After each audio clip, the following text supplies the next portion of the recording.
trailer anyway.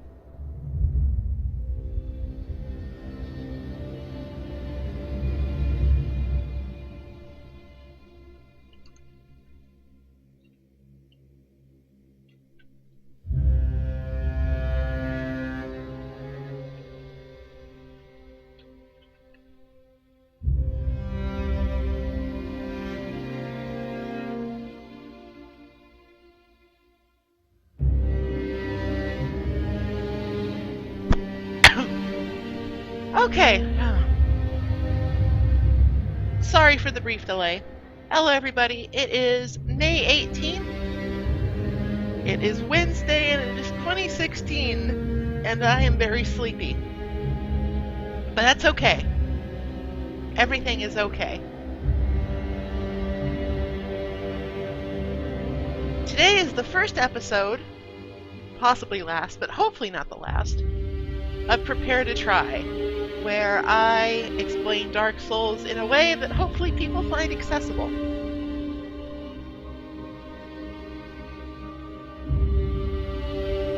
Now, most of my other content sort of has the assumption that the people watching have a basic functioning knowledge of the game and how it works.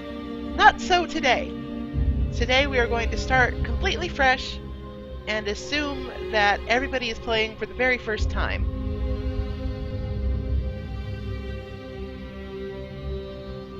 The reason for this is that I have found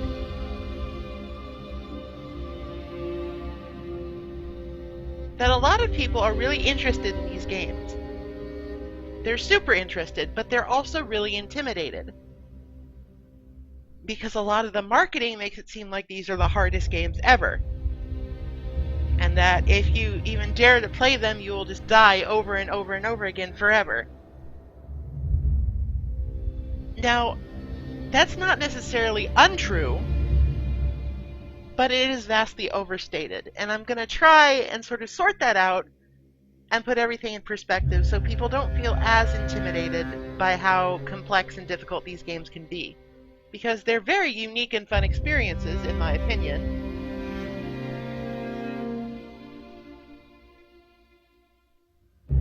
So anyway, let's begin. This is the first scene that you'll see in the game, the character creation screen. Now, since we're starting from the very basics, let's not go into stuff like face presets or build or appearance or whatever, and just start with what actually matters to the game. When you start a Dark Souls game, you always have a choice of class, which determines your starting item loadout and your stats. In brief, I'll go over what each of these stats do.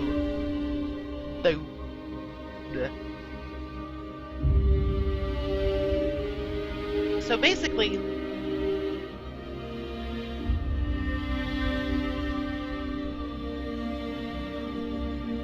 how to put this? So initially, you're going to sort of be overwhelmed by all these numbers that you see. You don't know what any of them do. You don't know which of them are good, which of them are bad. But the truth of the matter is, it's not that important. Because we've got level determines how many points you put in from the default. Each class has the same default starting stats. They might be distributed differently, but adjusting for which level they start at, they each have the same. So no one class is really better than the other in that sense. However, today, just for the sake of brevity, we're going to go with the Knight. The Knight is, in my opinion, probably the easiest class to start out with. It has a very balanced spread of stats. You can branch into just about anything starting out with the Knight, and you also start with a powerful shield and sword.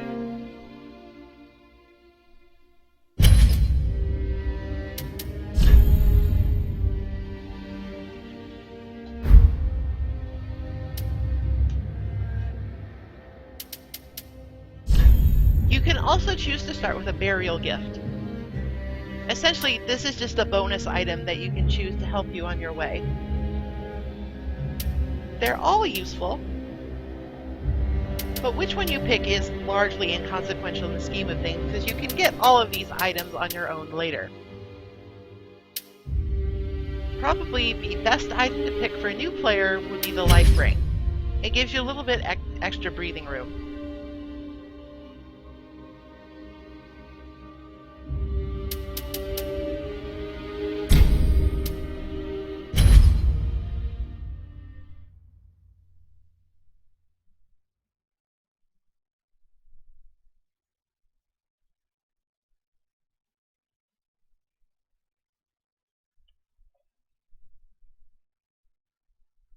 Naturally, on the day that I start doing this, my allergies are completely destroying me.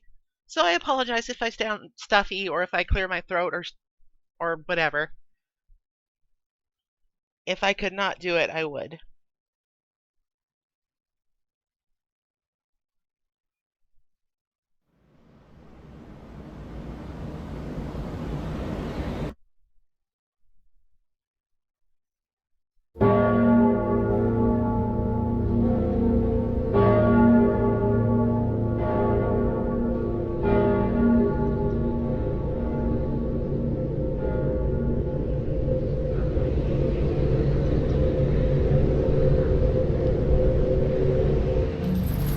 It occurs to me that we don't really need to watch this, since this is not really a content video so much as it is about how to play the game, but I don't know.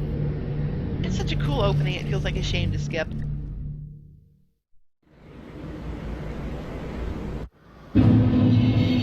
Okay, so here we are in the game proper.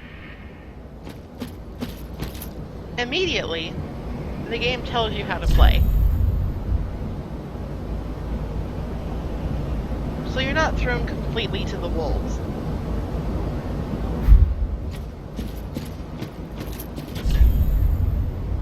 These orange splotches on the ground are developer messages. They will always be here regardless of whether or not you play online or offline.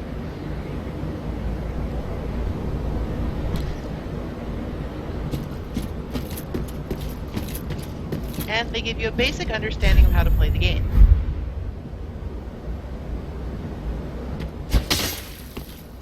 Combat in Dark Souls is mostly done by swinging swords and other such weapons. This brings us to one of our first major points, stamina management. We have 3 bars in the upper left-hand corner of the screen. The green one at the bottom is stamina. When you swing your weapon, or do any other such strenuous task, your stamina bar will go down. If it's empty, you can't do anything until it refills enough until you can do another action. So, this is not a game where you can simply attack ad nauseum and hope that gets you through, because you will be punished when you run out of stamina. Let's demonstrate. So this is the first enemy, a hollow. By no means a difficult enemy, but an enemy nonetheless.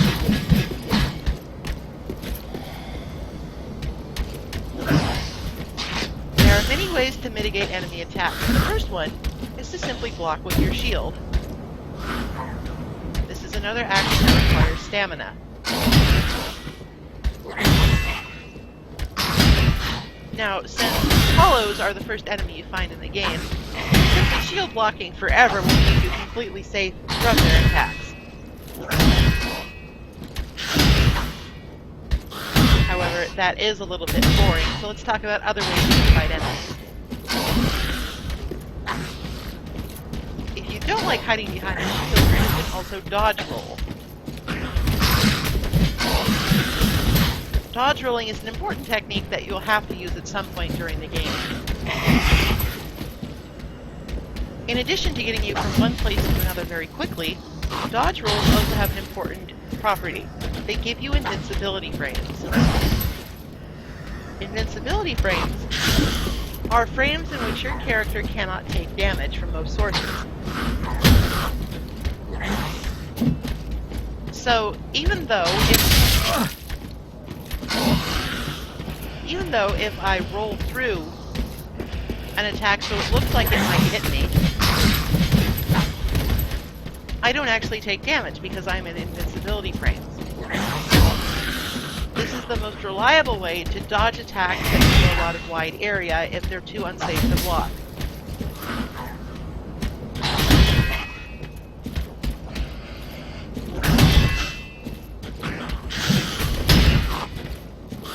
Actually defeat an enemy, you just hit it with a sword. That part is not particularly difficult. However, there are many ways to hit the enemy with your sword that can be more effective, such as the backstab. Backstabs are special attacks that will only trigger if you are behind an enemy, or more actually sort of to the side. The hitbox is a little bit weird.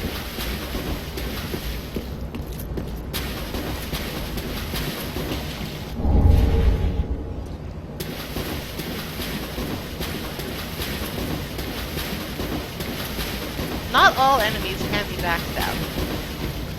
Most humanoid enemies can.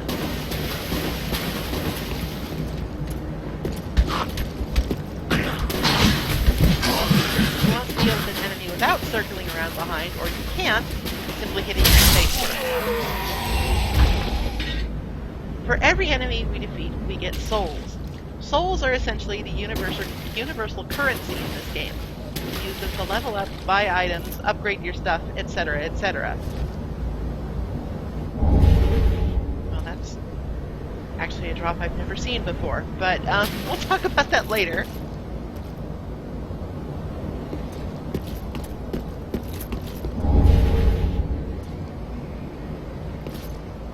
We just picked up an Ashen Estus Flask. Compared with our normal Estus Flask, these are the two single most important items in the game, because they are your source of healing. Earlier on, we took a bit of damage when fighting the Hollow, which is reflected in our red health bar. It's not completely full. To fix that, you simply press the X button when your Estus Flask is highlighted, and you heal yourself.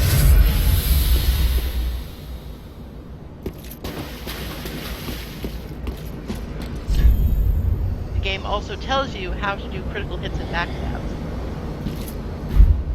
If an enemy is not aware of your presence, a perfectly valid technique is to simply slowly walk by tilting the analog stick and just stabbing them in the back.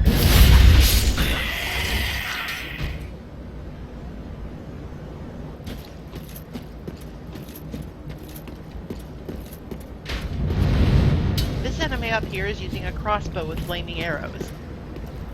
This introduces two important facets of the game: enemies with ranged attacks and enemies with elemental damage. Enemies with ranged attacks are very vulnerable to simply closing the distance and killing them. They tend to have less health and less endurance and less ways to actually get them away from you than other enemies do. However, to make up for this, ranged enemies tend to work with other enemies and act as covering fire. They are usually a priority during fights if you can get to them.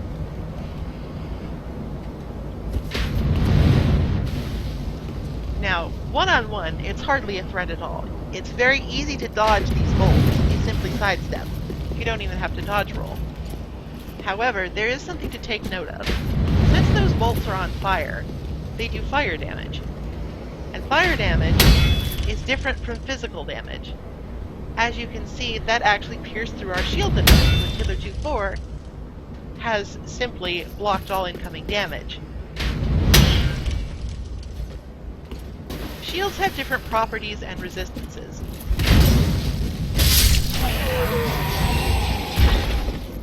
Let's take a look at our shield now. The Knight Shield. An orthodox shield of the kind commonly used by low-ranking knights. Medium shields are the most average of shields, providing a practical balance of damage absorption, stability, and weight.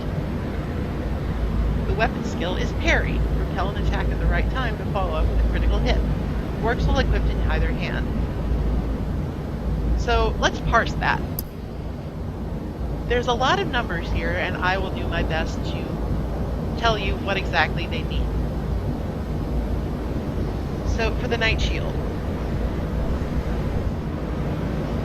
the most important attribute a shield can have is guard absorption.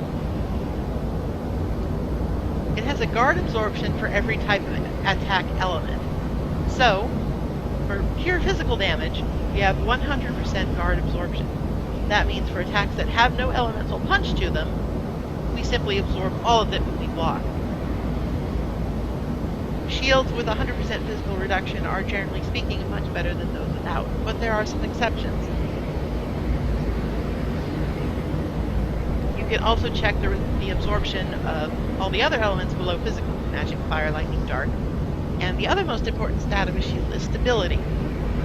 Stability is essentially how the game tells you how much punishment your shield can take before you run out of stamina. High stability shields will take less stamina off your bar when you get hit. Lower stability shields can take comparatively less damage before they give out.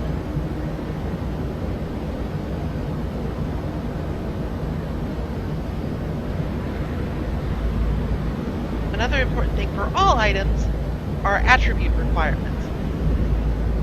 We have strength, dexterity, intelligence, and faith. This knight shield requires 13 strength to wield effectively in one hand. Fortunately, we have 13 strength, so it's not a problem.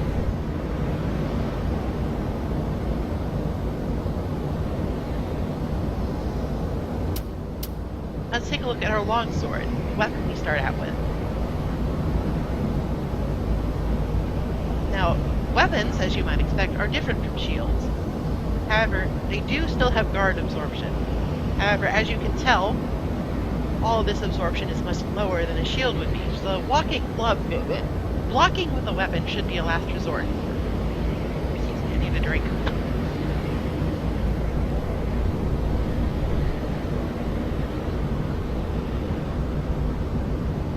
Now instead, let's look at attack power. As a basic longsword, this weapon only has physical attack, but it's fairly respectable.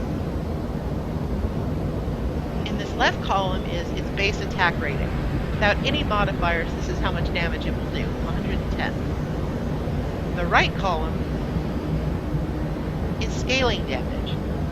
This is extra damage that comes from attribute bonuses.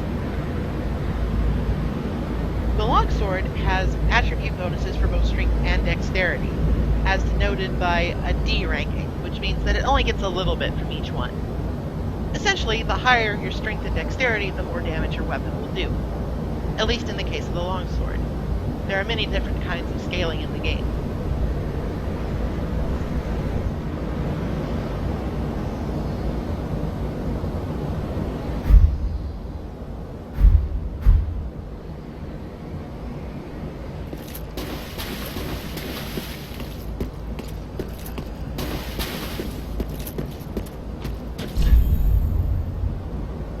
Now, here the game tells you how to parry.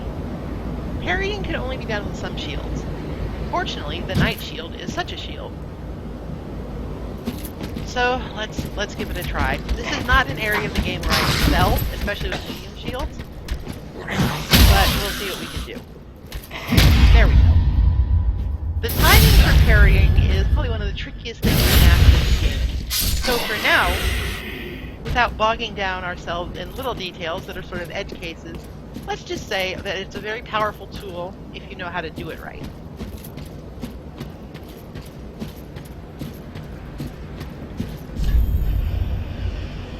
Here the game tells us that we can actually use the Y button to switch to a two-handed stance. This also lets us use weapon skills. It also changes our attack pattern a little bit.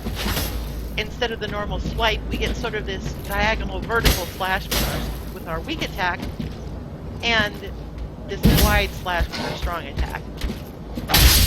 It does a little bit more damage. The two-handing will artificially increase your strength by 0.5. So since we have 13 strength, our effective strength when dual wield, going two-handing, dual wielding is a different thing. Our effective strength with two-handing is 18. 19 actually, sorry.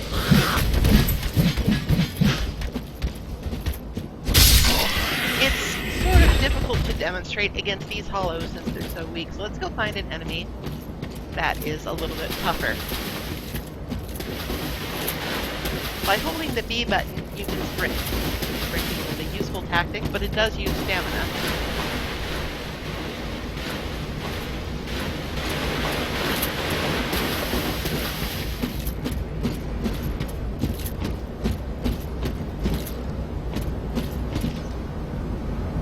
Now this area is an optional area, and the enemy found within is very difficult for this point in the game, which leads us to a very important sort of conceptual thing: knowing your own limits. I'm an experienced player, so more or less I can take on this Ravenous Crystal Lizard without too much trouble.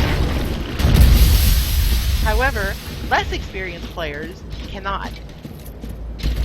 This enemy will probably kill you if you are just learning the game.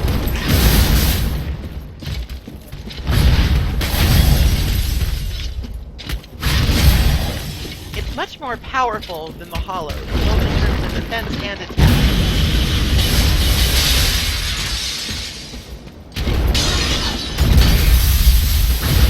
Its attacks take much more stamina when you block them. Fortunately, a physical resist shield will nullify most of your damage.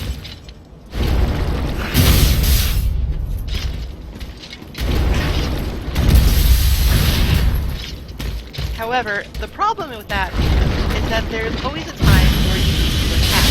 This is where you are vulnerable.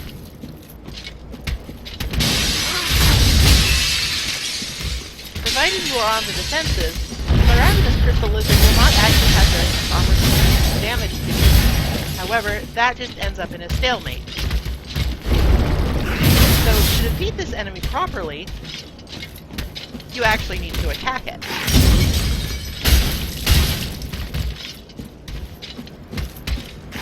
The strategy with this enemy, and with many enemies, is to wait until it has done an attack and is recovering from it. That way you can safely get in a couple of swings, back off, and guard against any counterattacks. This is not a game where you can simply wade in, swing your sword, and expect to win.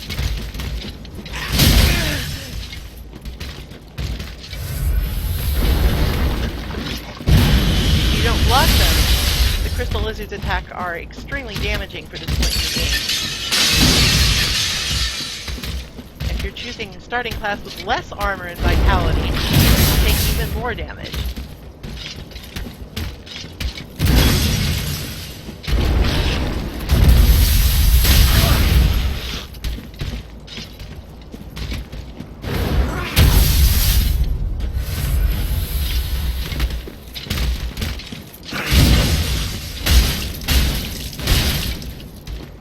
However, the slow and ready approach will eventually win.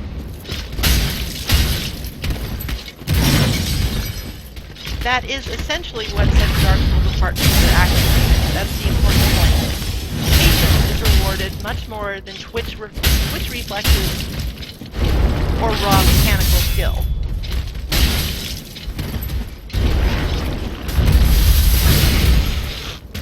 Both of those help, of course.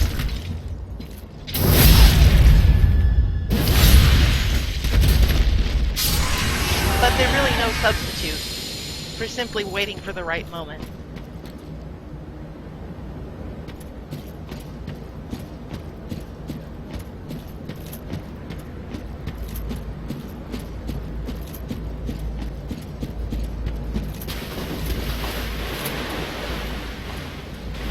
By defeating a powerful enemy, we get a whopping 4,000 souls, which is a good 100 or so times more than from any enemy we've seen so far.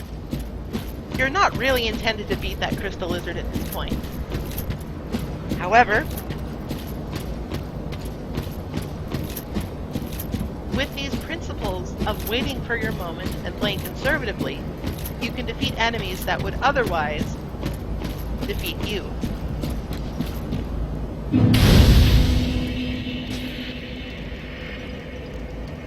This is a bonfire.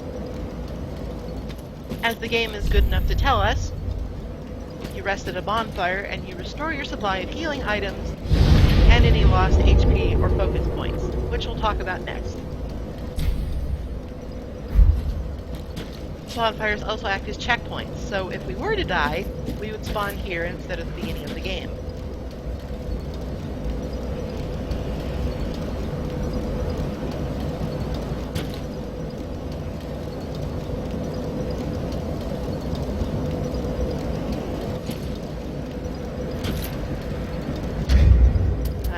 Okay, if the game audio is a little loud, let me fix that real quick.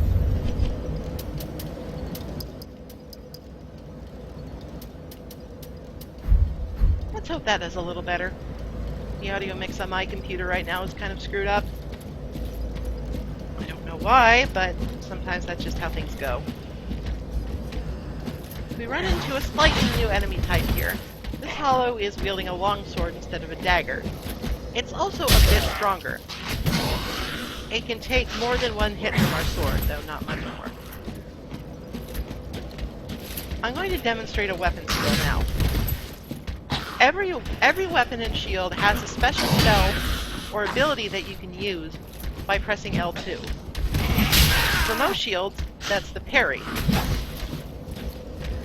To use a weapon skill, you need to two-hand your weapon and press L2. In the longsword's case, we have the stance.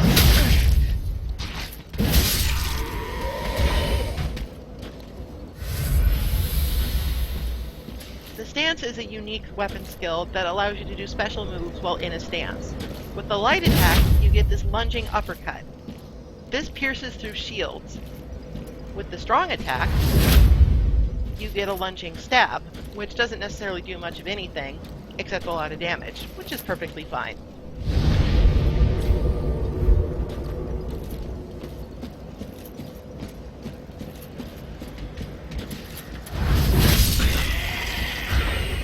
$172 is nothing to sneeze at this point. When traversing the game, sometimes you need to jump. Not a lot of the time, and it's usually a pain when you do, but it's there. You do it by clicking in the left stick while sprinting. It's always gonna be a little bit difficult to do. But usually, the jumps you need to make are not demanding. Plunging attacks are another situational maneuver. If you have a significant vertical advantage on an enemy, you can drop down a ledge and get a lot of bonus damage just by hitting the attack button.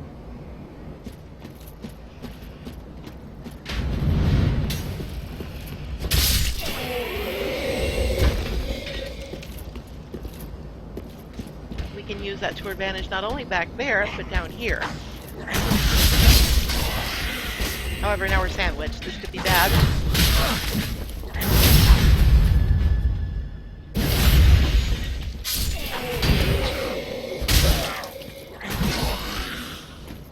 That demonstrates another important point. Be aware of your surroundings. Don't just charge into things. I should have looked to see if that hollow was aggro to me. Turns out that he was, and I almost suffered for it.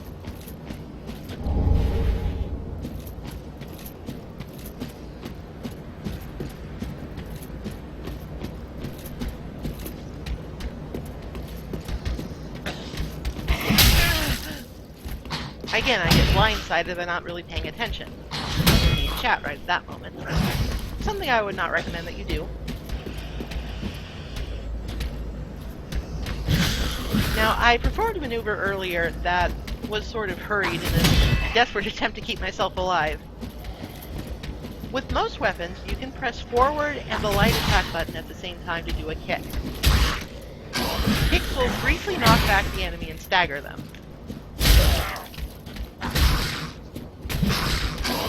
Against normal enemies, it's not super useful. However, kicks interact with shields in an interesting way. If you kick an enemy that is guarding with a shield, then you will usually break through the shield and cause them to enter a stagger state, like you parried them. This opens them up to a riposte, which does a lot of damage. It's also a lot more reliable than trying to parry.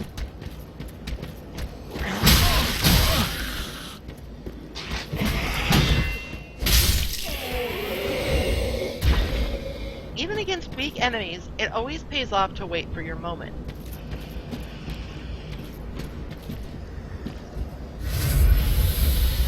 A Against the Hollow wielding the sword, I tried to attack first, but his wild swings actually caught me before my blow landed. So again, simply shoving your face into enemies and hitting the R1 button will not get you very far.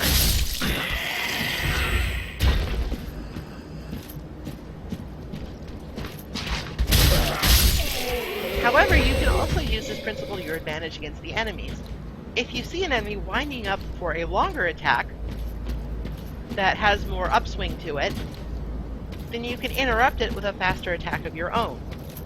At least if the enemy has low poise, but that's another thing.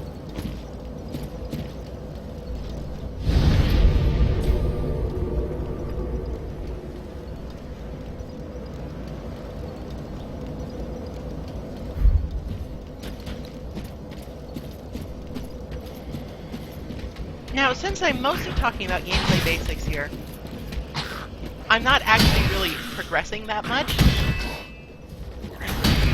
So forgive me if this is like not going fast as you would like it to. I'm mostly using these enemies as sort of like training dummies.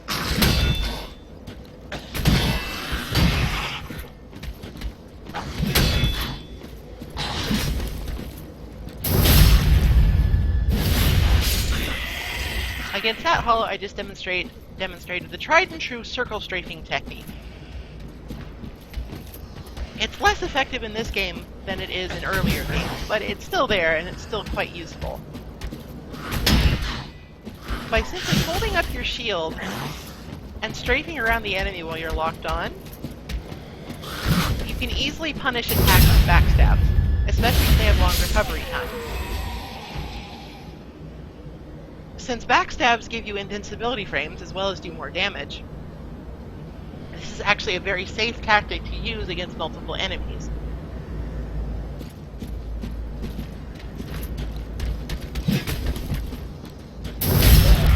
With your shield up, you shouldn't suffer much damage, and you won't be punished for your counterattack because you'll have invincibility frames.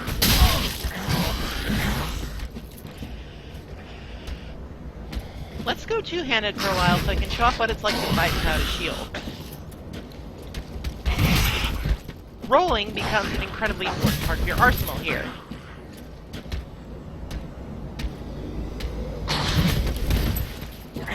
The general principle remains the same. You need to wait for your moment. It's just the way you keep yourself safe changes. Instead of blocking attacks, you instead roll around.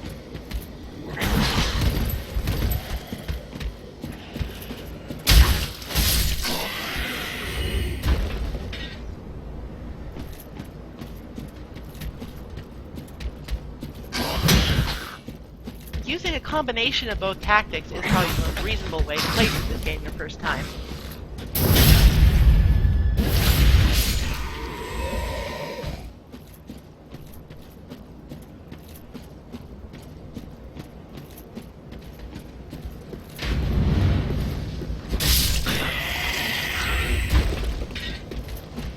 My dog is upset about something. What else is new? You guys been skittish lately. I don't really know what's wrong.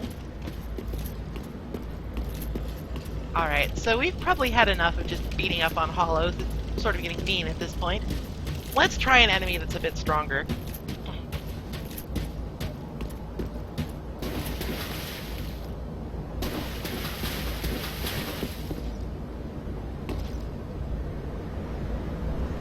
So as you play through these games, you will begin to realize tells that will sort of clue you in as to what's coming next.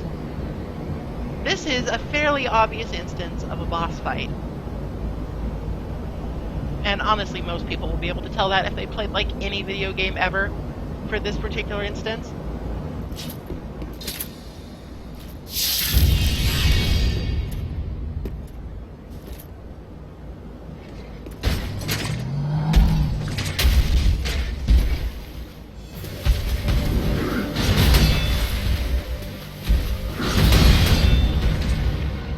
Now, the boss, Edex Gundyr, is a lot stronger than the Hollows. My usual tactic of simply shield blocking is starting to run into trouble. His attacks do enough stamina damage that he's actually breaking my guard with successive swings.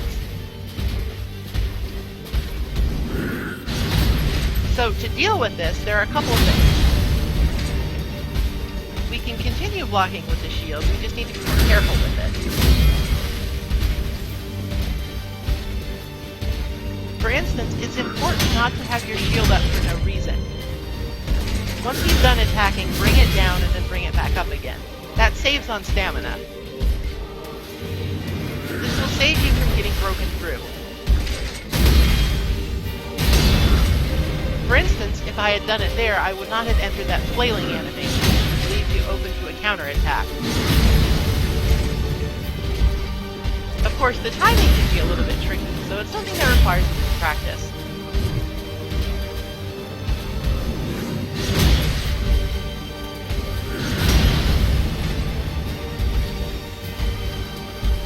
Now, Gundyr follows a general design rule in the series that larger enemies tend to attack more slowly. All of his halberd strikes have very large wind-ups to them.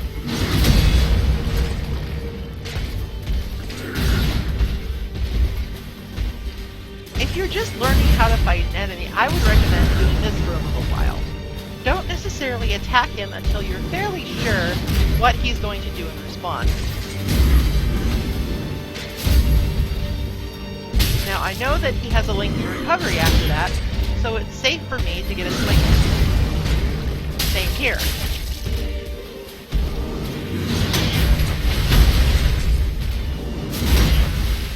However, a lot of tougher enemies have mix-ups, like that elbow smash.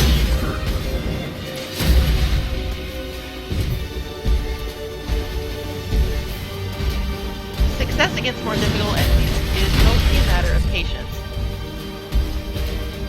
You need patience to learn their attacks, and you need patience to learn when your openings are. It's one thing to block or dodge an attack, but it's another thing to actually get in there and take advantage of a recovery period.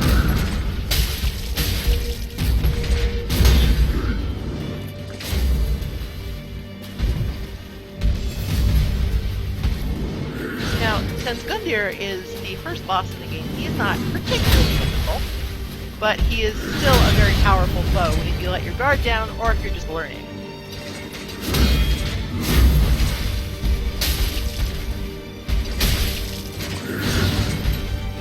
Let's try rolling for a little bit.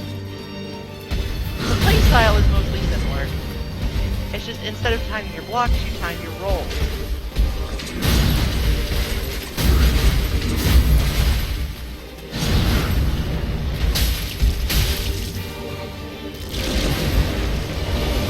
Now, just throws a bit of a wrench in the works.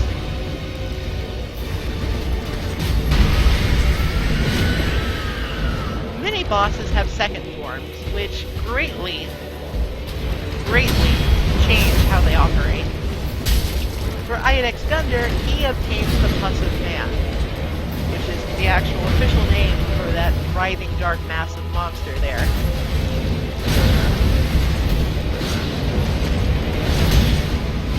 Now, the general principle remains the same. Observe the boss for a while, see what it does, learn some of its attack patterns, and then you can start going in for some counterattacks.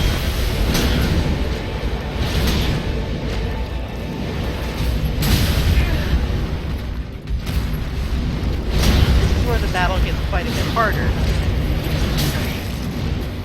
Gundyr has much increased range and attack power in this form. However, his openings are wider. He got bigger. He has bigger blind spots now.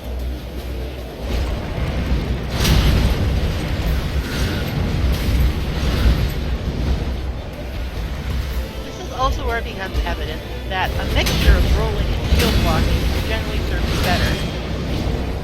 If I block all of his moves, then I will almost assuredly get staggered. But if I block some and try and dodge some, then my stamina bar is more or less intact. Which means that I have more of an opportunity to hit him when he's vulnerable.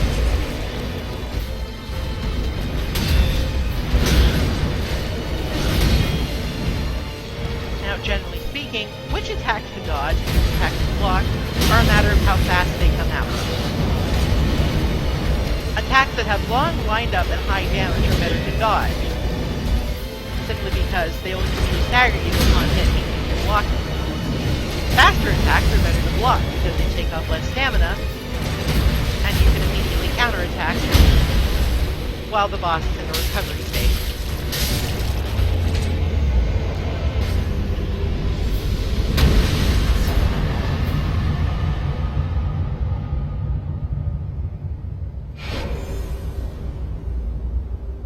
Victory against a boss will give you the state of Ember. In addition to making your clothes look cool and on fire, being embered allows you to have a maximum of 30% HP boost. As you can see, when we defeated him, our max HP went up by quite a bit. Being embered is a fairly powerful advantage against the enemies in the game. However, it does come with drawbacks.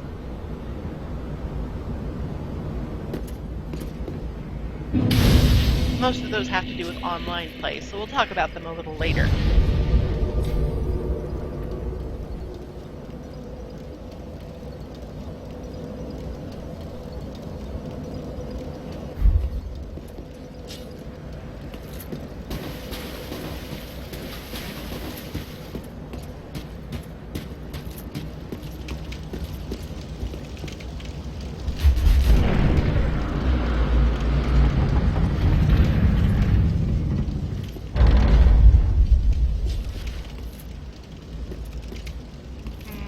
Frame rate is kind of chugging right now.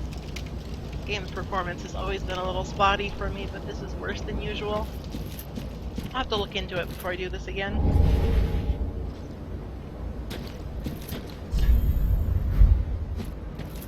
At any rate,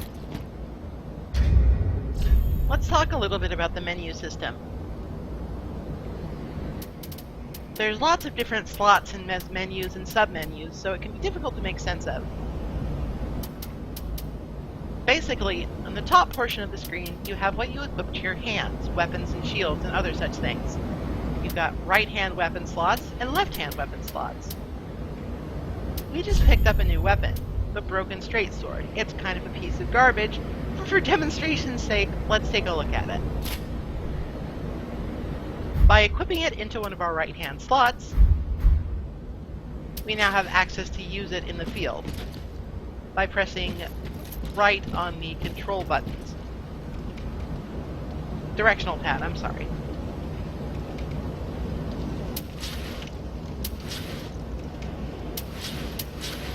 Having multiple weapons to choose from can be a useful tactical advantage. Sometimes just hitting things with a sword is not enough and you'll need something different. That different thing is usually not just a Broken Straight Sword, however, so let's take this off. Down here is what we equip to our body, our armor slots. Right now we only have the knight armor that we start out with, but as the game progresses we get more stuff. Armor has a lot of different values.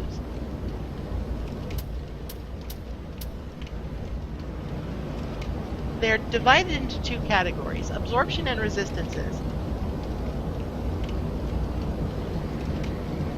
Absorption is essentially how good the armor is at taking damage. So the knight armor has fairly good physical absorption and good resistance against fire, but it suffers a bit against lightning and magic.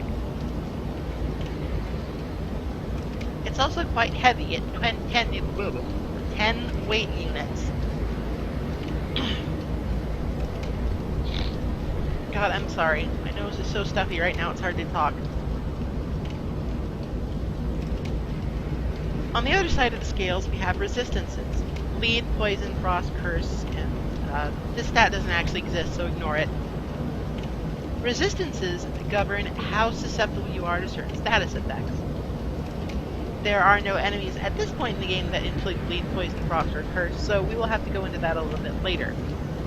However, generally speaking, the higher these numbers, the better.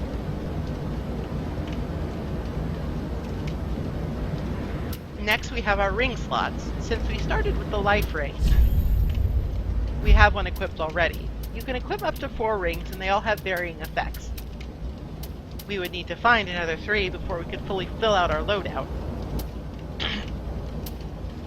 Finally, we have quick items. Quick items are sort of the least intuitive part of this game, I think. A lot of people struggle with them. Basically, to use an item without having to go into a menu, you equip it to your quick slot. So let's go ahead and equip the fire bombs we picked up earlier, as well as the Fading Soul. Now, the game defaults to having your quick item be your Estus Flask. By pressing the down button on the directional pad, you can switch items in your quick list. For instance, we now can use our Ashen Estus Flask, which restores focus point, the blue bar in the middle. We can also switch to Firebomb. All items on your quick slot list are used with the X button, or the square button, or whatever key you're using if you're using mouse and keyboard. Please don't use mouse and keyboard, though. It's really hard. I've tried it.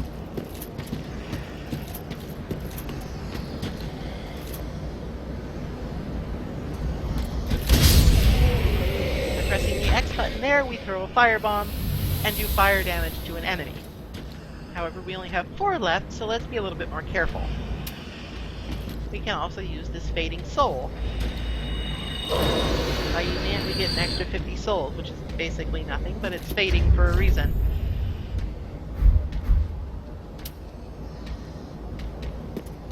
Alright, here's an enemy with a shield that I can better demonstrate what I meant with kicks. So I need to clear the way a little first.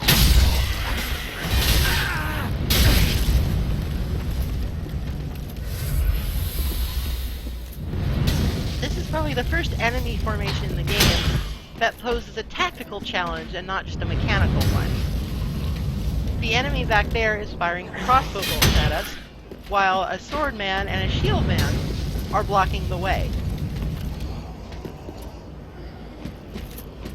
Here's one way to deal with it. By messing up your kick.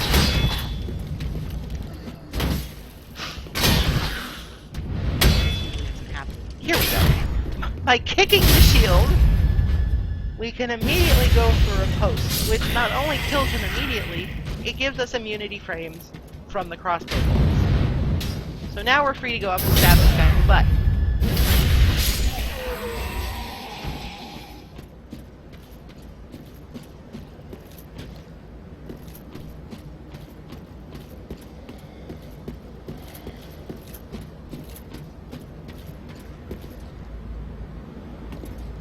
Not all environments in this game are safe. This is a game where you can, and probably will, fall to your death. Gravity is something that will get you killed more than anything.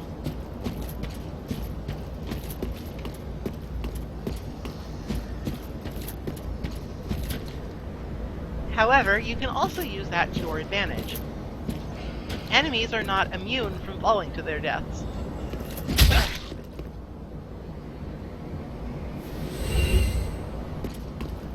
We can save ourselves a fight by just kicking that guy off the side. This is more useful against enemies that crumple in more than 2 hits, but again, it's something to be aware of.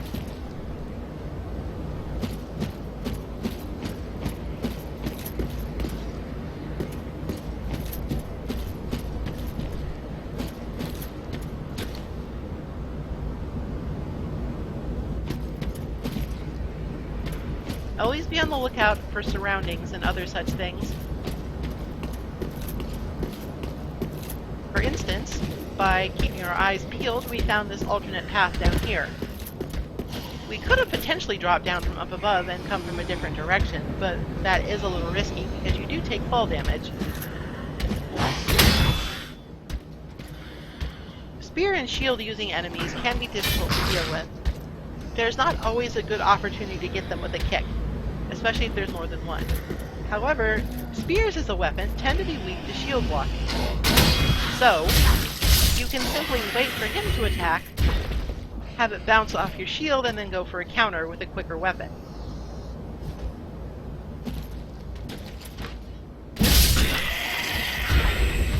Strong attacks, I have found, are generally less useful than normal attacks because they're slower, but they do more damage and they're useful for mixing up.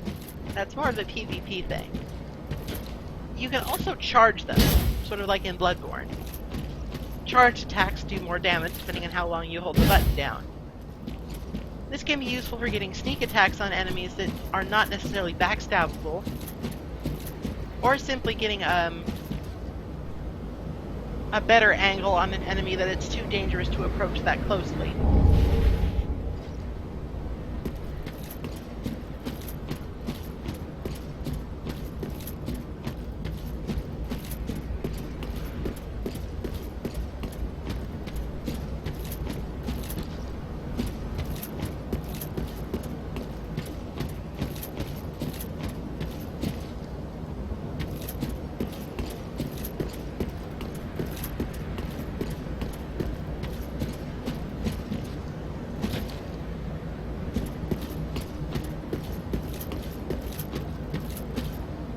By exploring areas thoroughly, you can find items you otherwise would not, so it rarely behooves you to simply rush through a place. This new kind of enemy, the undead dog. Dogs are very quick and very aggressive. They're also quite mobile. However, shields completely confound them. So does gravity, I guess. Goodbye, dog.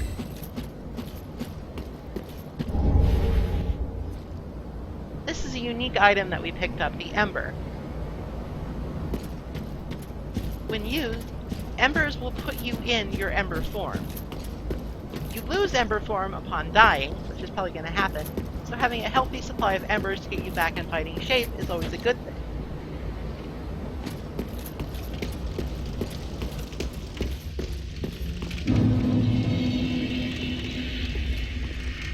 This is Firelink Shrine, and Firelink Shrine is your main hub for the game. Welcome to the bonfire, unkindled one. I am a firekeeper. I tend to the flame, and tend to thee. The lords have left their thrones, and must be delivered to them.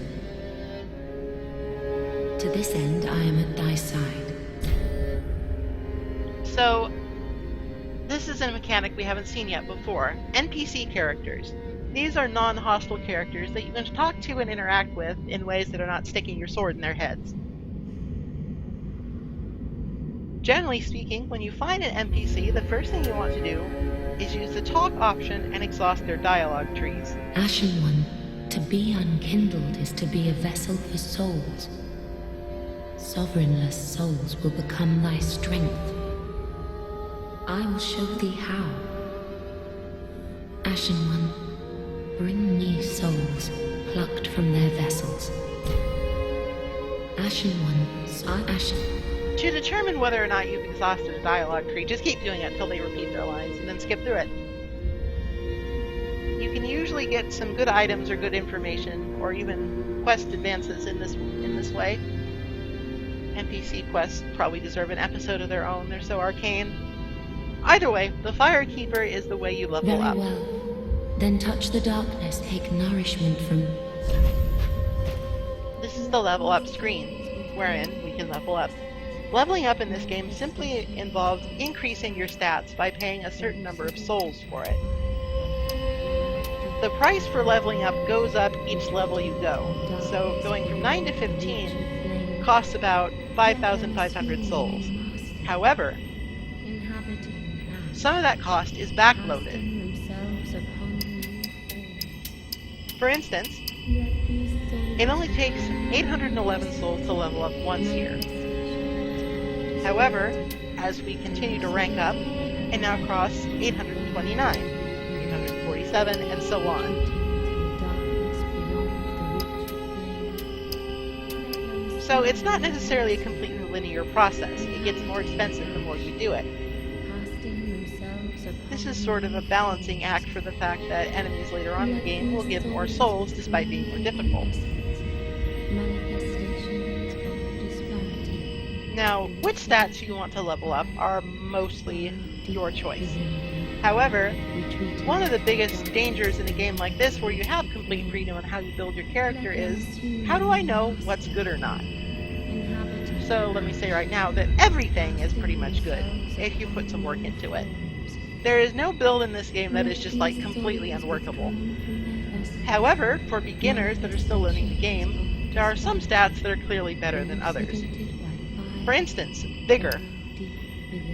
Vigor determines how much health you have. Each point increases your HP by quite a bit.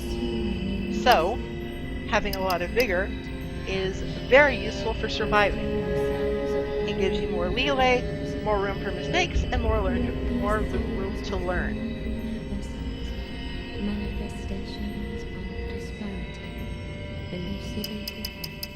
Another important stat is Endurance. Endurance governs some of your defenses, as well as your stamina bar. Having high endurance means that you can swing your weapon more times, roll more times, and block more.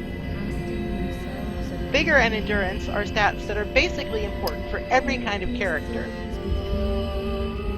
You want to have at least some. Then we get into more specialty stats. Vitality determines your defenses as well as your equip load, which we haven't talked about yet. Equip load is basically the amount of heavy armor and weapons you can use without being encumbered in your movement. Let's take a break and talk about that real quick. Farewell, I may the flame. Firekeeper isn't going anywhere. So, our current equip load is a 34.1 out of 55.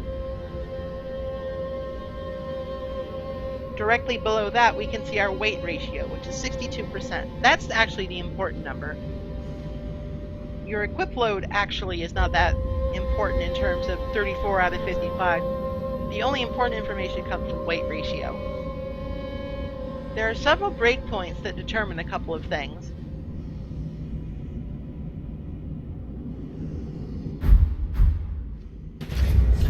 If we take off all of our armor, go commando for a little while, then we have a ratio of 14%. All ratios below 30% grant you the fast roll. The fast roll is not very different from the normal default roll, but it goes much farther and is actually faster than sprinting over short distances as long as you keep rolling. However, the requirements for having the fast roll, being under 30% equip weight, can be a little stringent, so it's not for all characters. Let's go ahead and put our armor back on.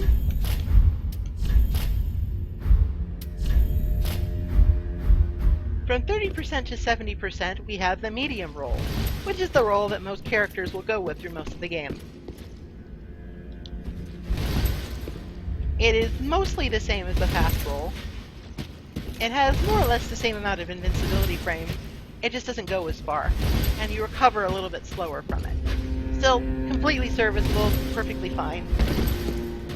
Absolutely fine roll to go through the game with.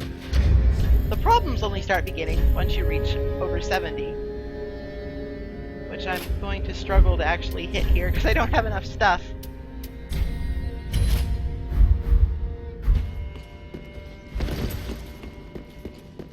Let me just go talk to the shopkeep here. And Ash has his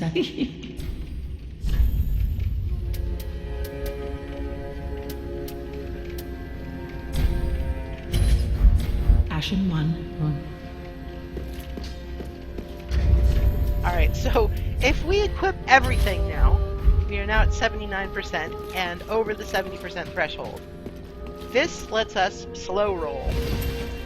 The slow roll is somewhat woeful.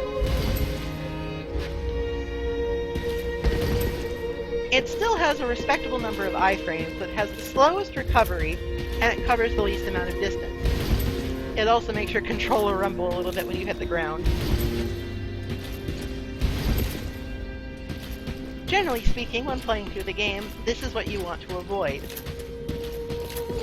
The 70% equip load is quite generous, so there's not many good reasons why you would need to go over 70 and slow roll.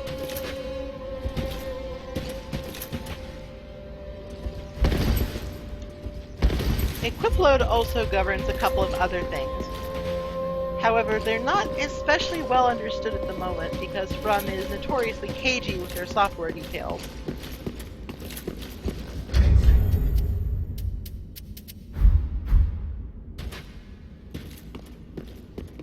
Ashen One, produce the coiled sword at the bonfire.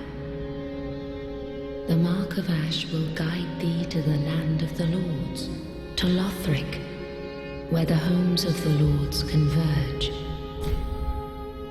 Farewell, may the... If you talk with the Firekeeper again here, she'll actually tell you what to do. So when in doubt, talk to NPCs.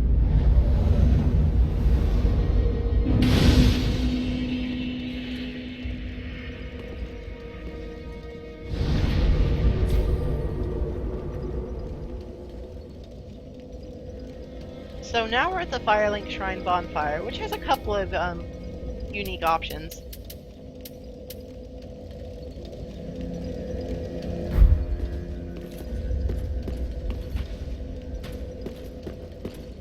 To use magic on a character, you first need to buy a spell. Or find a spell. Well, let's start with Farron Dart, which is a spell we can actually, use. Ashen One. Oh, and actually we need a catalyst too, don't we? Ah. Oh, but that's right, we don't have enough intelligence. Okay. That's okay. This is just a tutorial character. I don't really care about how he develops. Very well, then take...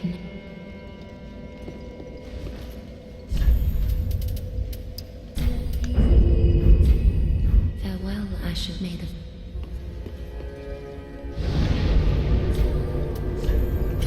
Alright, so by selecting the Attune spell option at the bonfire, you can essentially set spells the same way you set your quick items. How many you can set is governed by your attunement stat.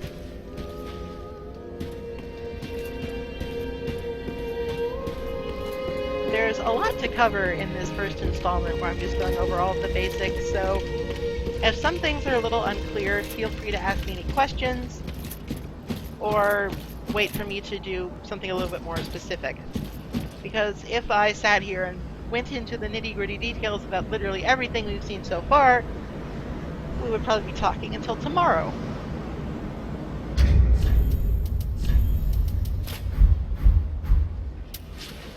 To use a spell, you need to equip a catalyst in one of your hands, and then cast it with the right trigger, or the left trigger if you're doing it in your offhand.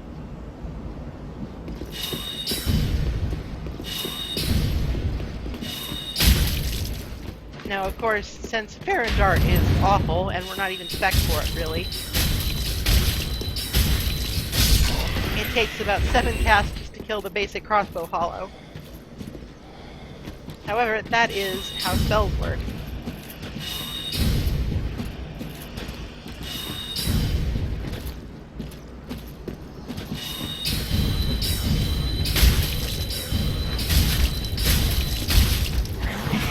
Spellcasting also takes stamina, so it is a useful stat for casters and melee fighters.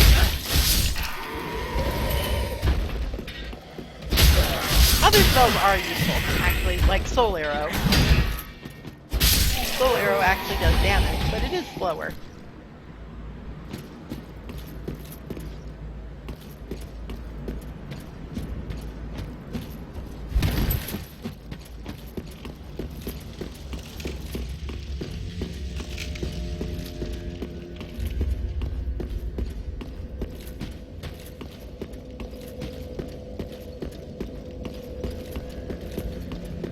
Firelink Shrine is home to all the basic services that you need in the game.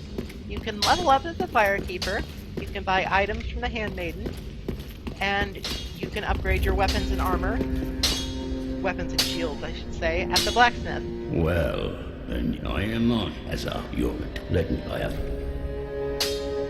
He has his own spiel and his own fairly extensive list of things you can do, but let's stick with the basics for now. Weapon reinforcement requires Titanite shards, of which we only have one, so we can't do anything right now. But on this screen, you can see what weapon upgrading does, what stats it will get you, and how much it costs. If we had the Titanite shards to upgrade our longsword to +1, then we would get a bonus of 11 base attack and an increase in our bonus scaling attributes down here. We go from 14 to 17. Upgrading your weapons is an important part of the game, and arguably more important than actually leveling up, so always be on the lookout for Titanite. Pretty, be careful. I don't want to see my work squandered.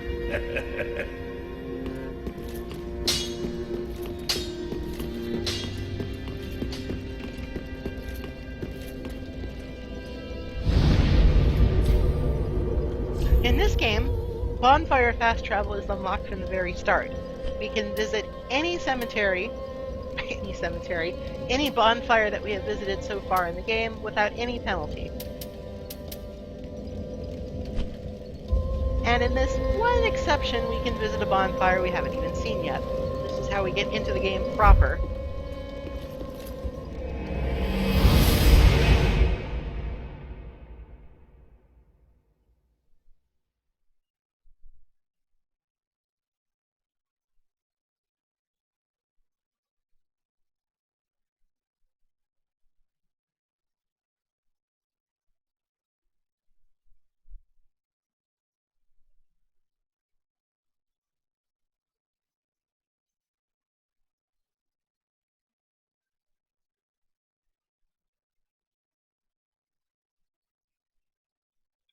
Now, for the remainder of our time, I'm going to go over a little bit about the basics of exploring an area and surviving in it once it loads.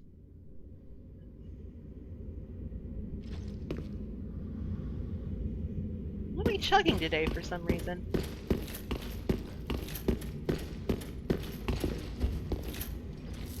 Oh well, I'll figure it out.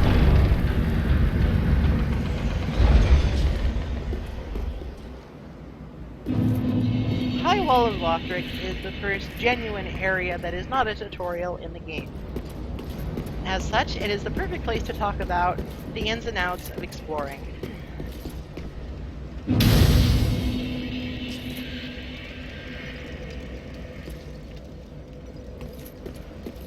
Exploration is one of the major parts of Dark Souls, and being able to do it safely and effectively is an important part of mastering the game. First of all, you want to think of your bonfires essentially as your home base. This is where you spawn from when you die, this is where it's safe to restock, this is where you reset all of the enemies when you come back.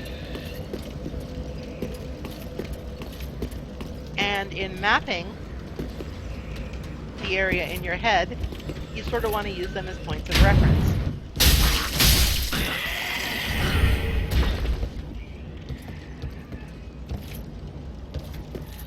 So from this bonfire, we have two ways to go. We can go to the left or we can go to the right. Which way we go is largely inconsequential as long as we eventually visit both of them. There's no surefire way to tell which way is optional and which way is mandatory, so simply go whichever direction suits your fancy and then see what happens.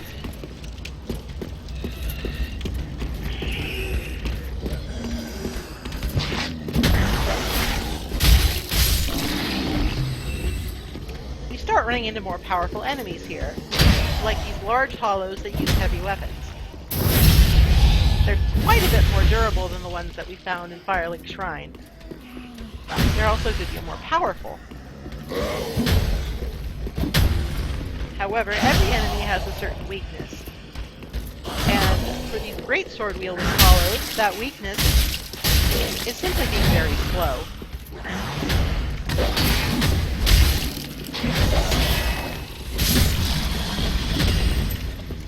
He can keep going for quite a while, but each of his swings has a very significant recovery period. I would not recommend trying to stand in front of him and tanking all of his swipes with a shield. His Great Axe does a lot of stamina damage. The counterpart to this enemy, the Halberd Hollow, is a little bit different. His attacks have much better coverage, so rolling can be more dangerous. Since he has such a long weapon, it's easy for him to catch you in the backstab. However, because it is a spear-type weapon, it's also fairly weak to getting through shields. He does have that sort of bash attack with the hilt that does a lot of stamina damage, but he doesn't really have a good response to just blocking most of his moves, especially if you're a little bit of distance away from him. He'll do that jabbing attack and it bounces right off.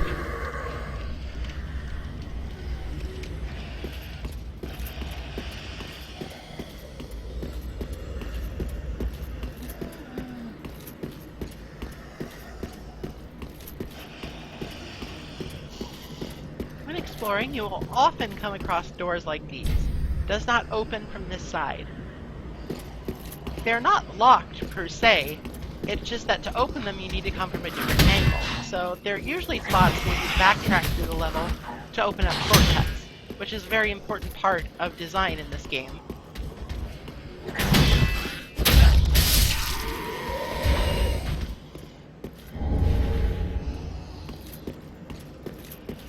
There are many ways that the developers sort of lead you around in these areas. Some of it is architectural. Like, you can simply see that this area leads somewhere because it's a causeway to another parapet. Other times they will put items in areas that you can see from a distance and sort of clue you into the fact that there's something over there and thus you can get there eventually.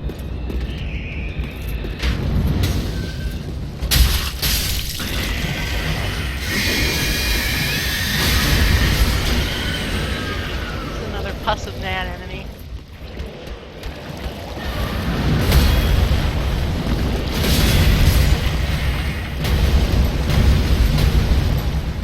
Much like Latex Gundyr, they're very dangerous.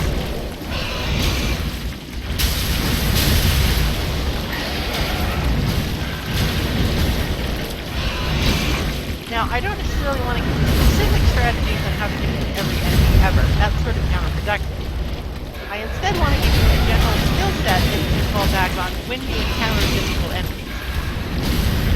So let's go with what we've learned so far. Keep the shield up, look for an opening, and only block when necessary. Now, this will work against the Pus of Man, but it's a dangerous proposition because it has a lot of coverage on its attacks. You will probably end up getting staggered if you try and block all of them. But fortunately at this point, it's usually at the end of one of his combos, so you won't necessarily be punished for it.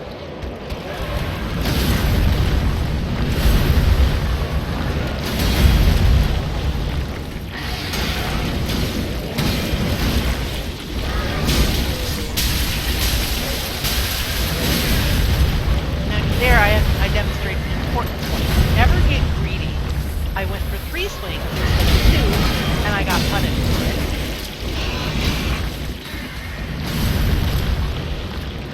This is more relevant when you're fighting large enemies like this that don't necessarily stagger to basic attacks.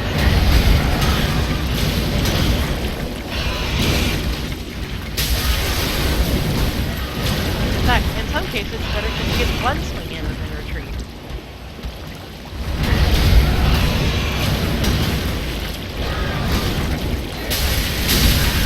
See, I only had time for one there. When things start going sour, your best bet is to simply roll away quickly. Chain rolling is a perfectly valid tactic in this game.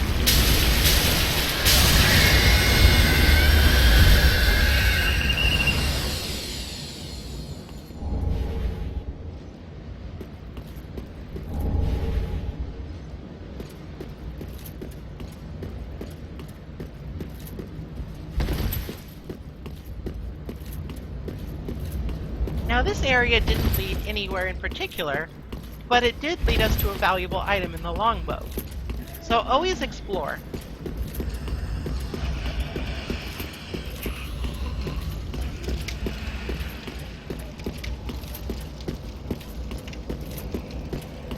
Alright, I think that should probably do it for an introductory episode. It was a little bit structureless because I was trying to sort of cover everything. Later on, I'm going to stick to more specific topics, and I think that will go a little better.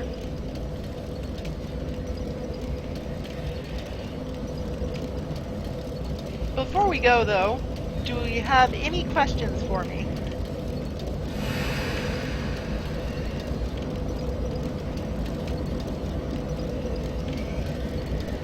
Anything that you want to know about general gameplay,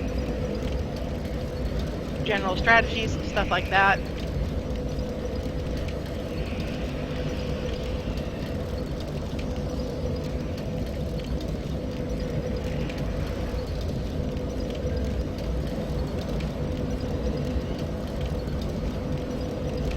Or anything that's on your mind, really.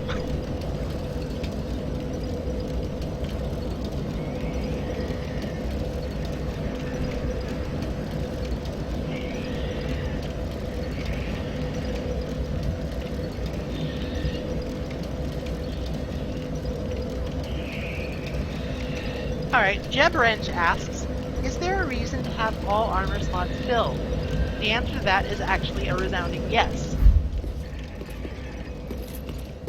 So let's talk about that for a minute. The way armor works is that even a little bit is better than nothing. For example, if we take off our helmet, we have actually no absorption in that slot whatsoever. And that is actually a pretty darn big difference. Let's go find an enemy to test that out on.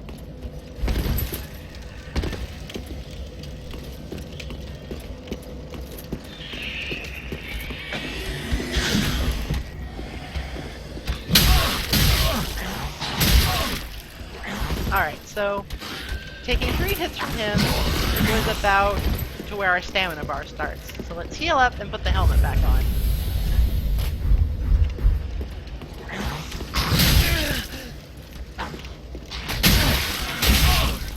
Now that was a stronger hit and 2 regular hits, and we're still about at where we started. So the helmet makes a big difference. Not necessarily in singular encounters,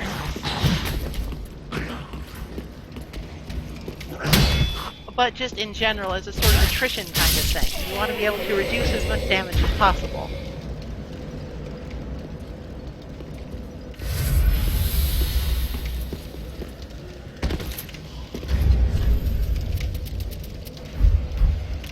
If we have absolutely no armor whatsoever,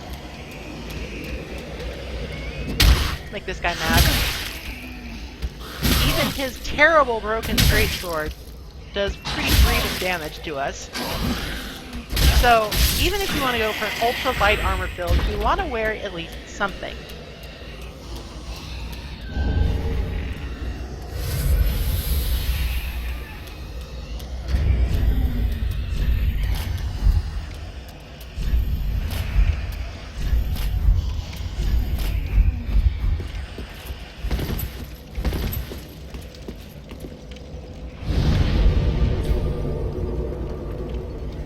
Alright, I think that will do it for today.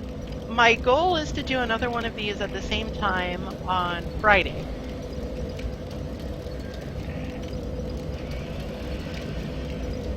Next time we'll cover some more specific things. I'm not entirely sure what I'm going to do that episode on, but I will have it by Friday. Until then,